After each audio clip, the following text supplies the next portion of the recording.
English रे कौन कहते न्यूट्रिएंट साइकिल।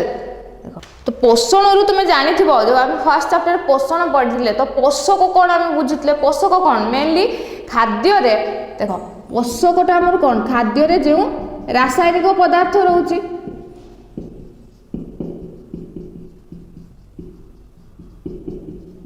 खाद्य जो रासायनिक पदार्थ रोचे ताको कौन कहचे पोषक जमीन कि आम श्वेतसार पुष्टिसार स्नेहसार ए सब आम पोषक भितर पढ़ी पोषकर प्रकार खाद्यर प्रकार पढ़ी तो ये जो पोषक ए पोषक मेनली केते प्रकार होता है देख मेनली यह दुई प्रकार होता है पोषक मेनली केते प्रकार दुई प्रकार फर्स्ट कौन सूक्ष्म पोषक सेकेंड स्थूल पोषक बुझिपाल फर्स्ट आसला सूक्ष्म पोषक सेकेंड आसला स्थूल पोषक सूक्ष्म पोषक कौन ये कम मात्रा रे आमे व्यवहार करथाउ स्थूल पोषक कौन आमे अधिक मात्रा रे व्यवहार करथाउ मन रखिबो एटा तो सूक्ष्म पोषक भितर किए किए जाउछन्ति देखो जिंक लौह मन रखिबो एटा क्वेश्चन आसे जिंक लौह तंबा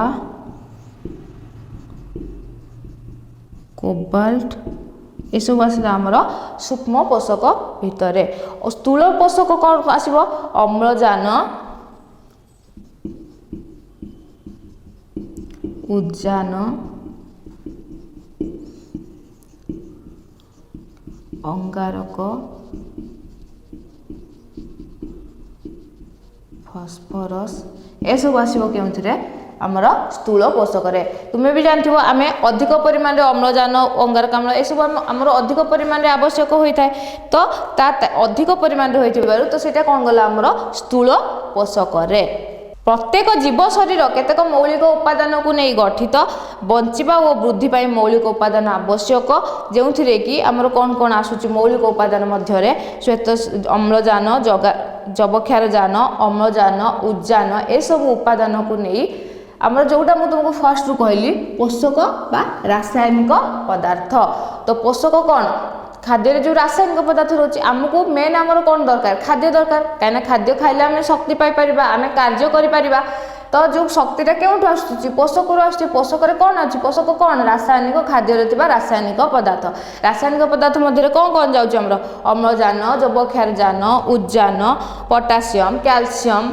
मैग्नेशियम सल्फर फॉस्फोरस पली मौलिक उपादान को कौन कहुच्छी स्थूल पोषक तो बुझिपार स्थूल पोषक कौन कौन सूक्ष्म पोषक कौन कौन सूक्ष्म पोषक भितर किए जाऊँगी सेहीपरि जीव शरीर पर कम परिमाण में आवश्यक होता copper manganese zinc boron cobalt sodium ए सब जाऊँगी आमर सूक्ष्म पोषक यह आम शरीर पर जो उपादान आवश्यक यही जिंक लौह तंबा ए सब कम परिमाण में आवश्यक होता सूक्ष्म पोषक कहुच्छी और अम्लजान उद्जान अंगारक फॉस्फोरस ए सब अधिक परिमाण में आवश्यक होता कौन कहुच्छी स्थूल पोषक देख प्रत्येक जीव सौर शक्ति उपर निर्भर करता है कहीं देख तुम्हें निजे भी जान आमर जदि उद्भिद सौर शक्ति बिना खाद्य प्रस्तुत करिपारिबो कि ना उद्भिद सौर शक्ति उपर निर्भर कला तो आमे कहा उपर निर्भर करुचे खाद्य में आइदर उद्भिद और प्राणी उपरे तो आमे भी सही सौर शक्ति उपर निर्भरशील हेले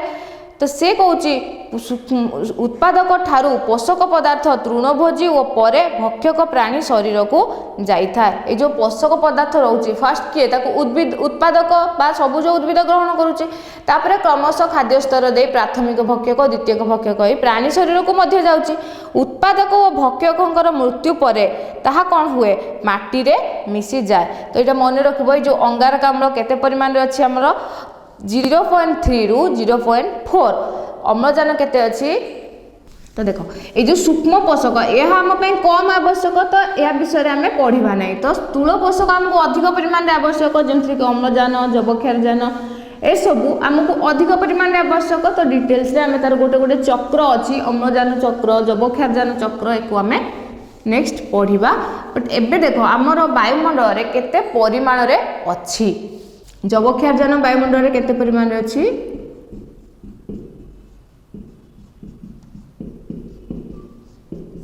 48%, अम्लजान केते अछि 21%, अंगारकाम्ल जल और अन्यान्य 0.3 रु 0.4% अच्छी। तो तुम्हें कह आम तो डेली समस्त आमको अम्लजान आवश्यक होउची किंबा वृक्ष को अंगारकाम्ल आवश्यक होउची, तो यार परिमाण सरी जाउनी कौन पाई, कहीं आम गोटे जिनस आम व्यवहार कले ता संख्या ह्रास पाई जाए बा सरी जाए। तो आम से 21 भाग आम एत दिन व्यवहार करुचे, तो 21 भाग कहीं सरुनी देख, तो पुनः प्रभाव द्वारा विलोप होई न थाए। कहा द्वारा? पुनः प्रभाव द्वारा। ये पुनः प्रभाव जोगु ये अम्लजान जबक्षारजान अंगारकाम्ल यार परिमाण ह्रास पाई न थाए बा सरी न थाए। देखो आम जिते खाद्य मु कौन कहली आम मेनली उद्भिद उपर निर्भरशील हो। तो फर्स्ट क्या आसला आमर उद्भिद। उद्भिद कौन कला सौर शक्ति नहीं तो खाद्य प्रस्तुत कला आलोक तार क्लोरोफाइल द्वारा। तो आलोक शोषण प्रक्रिया माध्यम सौर शक्ति को रासायनिक शक्ति रे परिणत कला, जहाँफल खाद्य प्रस्तुत कला करने द्वारा तार उद्भिद पाखरु आमको केउठु खाद्य आसे भक्षक निकट को आसी था। तो ये उद्भिद पोषक पदार्थ देखो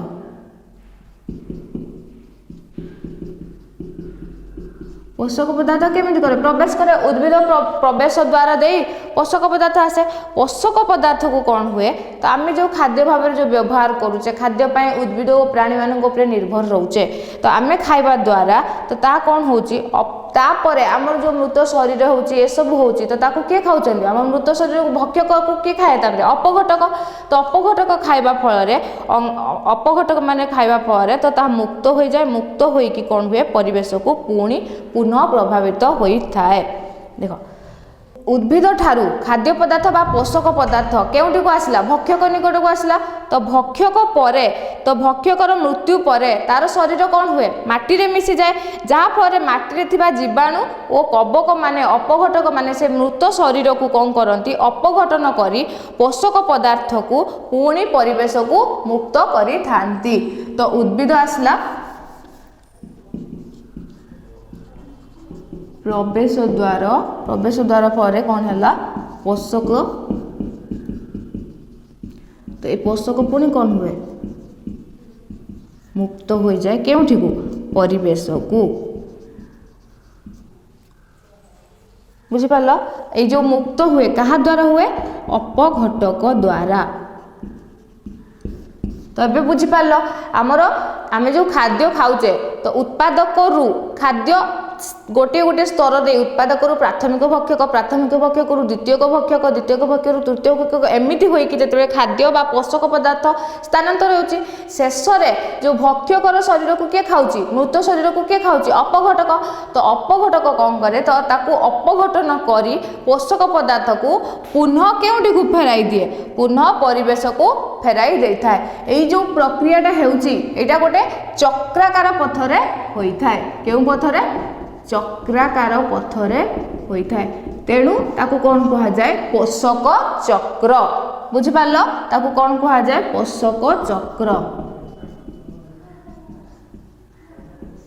पोषक चक्र देख एटा उद्भिद माटीरू पोषक उद्भिद पोषक पदार्थ ग्रहण कला पोषक पदार्थ उद्भिद पाइबा परे तो ताकू कौन करुची आस्ते आस्ते प्राणी मानक बा भक्षक निकट को दउची भक्षकर मृत शरीर को पुणी अपघटक खाउचंती अपघटक अपघटन करिबा फल तो पोषक पुणी पुनः परिवेश को गला पुणी परिवेश उद्भिद पोषक नेला। तो यहाँ गोटे एमती चक्राकार पथरे चली थाए जार एंड न थाए शेष न थाए। तो चक्राकार पथरे होउथिबारु ए पोषक चक्राकार पथरे होइथिबारु ताको कोन कुहा गला पोषक चक्र। ए पोषक पदार्थ मान उद्भिद द्वारा और सेमानंक जरिया रे अन्य जीवंक द्वारा मध्य व्यवहृत होइथांती। तेणु परिसंस्था रे पोषक चक्र प्रभाव चक्राकार गति रे होइथिबारु ताको पोषक चक्र कुहा जाए। माटी जल वायुमंडल और जीव शरीर रे अनेक रासायनिक प्रक्रिया द्वारा यह पुनः प्रभाव प्रक्रिया संपादित होता है। तो जो देख यहाँ आम देखिले वायुमंडल रे केमिति हेउची उद्भिद आसला उद्भिद निकटरू भक्षक निकट को आसिला भक्षक को अपघटक माने अपघटन करी पोषक पदार्थ को पुनश्च परिवेश को फेराउछंती। तो जो जल रे देख मृत्तिका और जल रे जीव जगत ओ मृत्तिका जीव जगत और मृत्तिका कौन करते देख रासायनिक प्रक्रिया द्वारा पोषणर पुनः प्रभाव करिथांती। कहा द्वारा रासायनिक प्रक्रिया